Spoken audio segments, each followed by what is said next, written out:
Hello students, last videos में हम कर रहे थे आपके प्रोस्पेक्टस के कंटेंट्स। जो बाकी रह गए हैं वो आज हम स्टार्ट करते हैं। देखिए, आपके पास जो नेक्स्ट कंटेंट है वो है आपका शेयर प्रीमियम। ये आप डिटेल में पढ़ेंगे आपके अकाउंटेंसी में।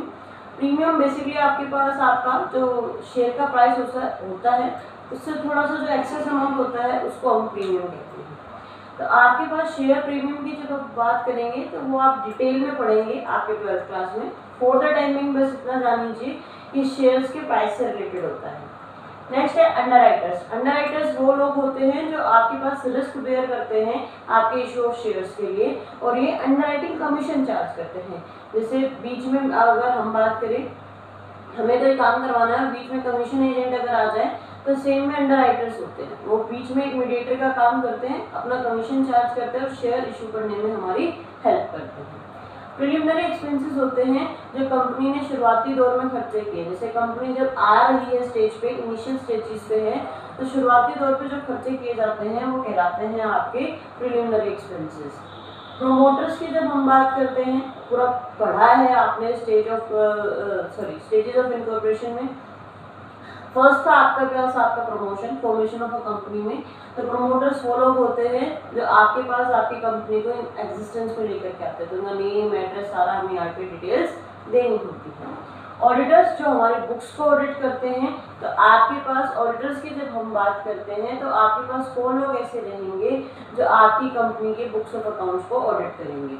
डिटेल्स ऑफ बिजनेस की जब हम बात करते हैं, तो डिटेल्स ऑफ बिजनेस की जब आप बात करोगे तो डिटेल्स ऑफ बिजनेस का मतलब है कि आपका नेचर क्या है बिजनेस का, कितने टाइम से चला आ रहा है, प्री एग्जिस्टिंग है या आपने अभी इनिशियल लेवल पे लेकर के आए हो। तो वो सारी चीज़ें आपको यहाँ पे माइन्यूटली आपको डिटेल से बतानी होती है।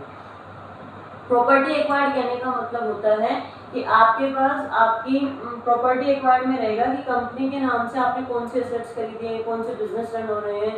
प्रॉपर्टी में यहाँ पे फिर सब कुछ आ गया, कंपनी की टोटल एसेट्स वगैरह, तो वो सारा आपको यहाँ पे डिटेल से बताना होता है। Restrictions and articles. रिस्ट्रिक्शन का मतलब था रोक लगाना।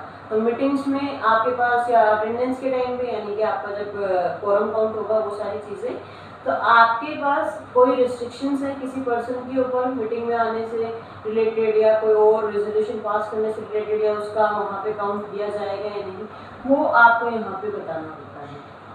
Capitalisation of profits and reserves, फिर अगेन आपका टेक्निकल टॉपिक है आपका, ये सब आपको 12th में स्टडी करना है। यहाँ पे आपको सिर्फ इतना जानना है कि कैपिटलाइज्ड वैल्यू कैलकुलेट की जाती है। वो कैपिटलाइज्ड वैल्यू है क्या, वो डिटेल में आप पढ़ेंगे आपके फर्दर क्लासेस में।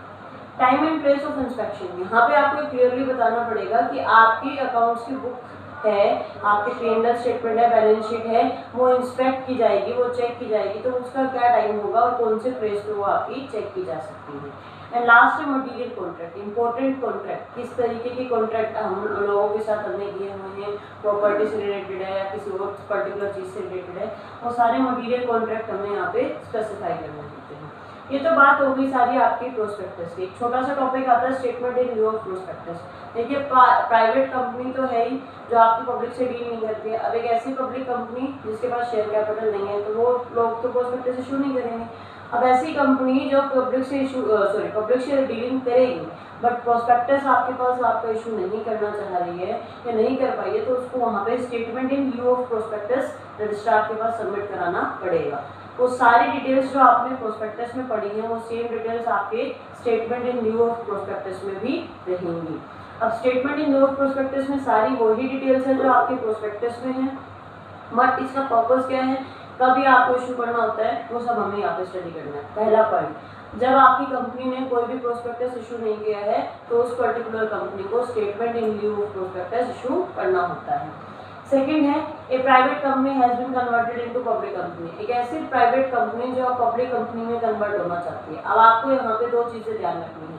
आपने पब्लिक कंपनी, प्राइवेट कंपनी मेरे साथ डिटेल में स्टडी किया है। पब्लिक कंपनी और प्राइवेट कंपनी के डिफरेंसेस को ध्यान रखिएगा, और मैंने आपको टाइप्स ऑफ कंपनीज पढ़ाते वक्त बताया भी था कि अगर आपकी प्राइवेट कंपनी कोई भी रूल ब्रेक करेगी उन पांचों में से, तो वो आपकी पब्लिक कंपनी में कन्वर्ट हो जाएगी, जिसमें आपके पास था transfer of shares, minimum number of members, आपके पास आपका subscription to public deposit, subscription to shares and minimum paid up capital. तो वो चीज़ें आपको यहाँ पे ध्यान रखनी है कि एक प्राइवेट कंपनी जब आपकी पब्लिक कंपनी में कन्वर्ट हो जाती है तो उस केस में भी आपके statement in lieu of prospectus की जरूरत होगी। आपकी होल कैपिटल ऑटोमेटिकली आ गई, कंपनी की गुडविल इतनी अच्छी थी कि उसकी पूरी की पूरी कैपिटल अपने आप ही आ गई, तो उस केस में आपको डिटेल सबमिट तो करानी पड़ेगी रजिस्ट्रार के पास, तो वो चीज़ रहेगी आपका कौन सी डिटेल्स के थ्रू जाएंगे, statement in lieu of prospectus. Next है does not issue it shares initially but wants to do it afterwards. शुरुआत में कंपनी नहीं चाहती थी अपने शेयर इशू करना, बट बाद में करना चाहती है, यानी कि बाद में पब्लिक से डीलिंग करना चाहती है, और जब बाद में पब्लिक से डील करना चाहती है तो आपको ऑब्वियस सी बात है डिटेल्स फर्निश करनी होगी। एंड लास्ट है sold it shares to underwriters. तो अंडरराइटर्स वही लोग जो आपके मीडिएटर का काम करते हैं, तो कंपनी ने सारे शेयर्स अंडरराइटर्स को सेल आउट कर दिए, और अंडरराइटर्स क्या करेंगे, पब्लिक को सेल करेंगे, तो वहाँ पे भी statement in lieu of prospectus की रिक्वायरमेंट रहेगी।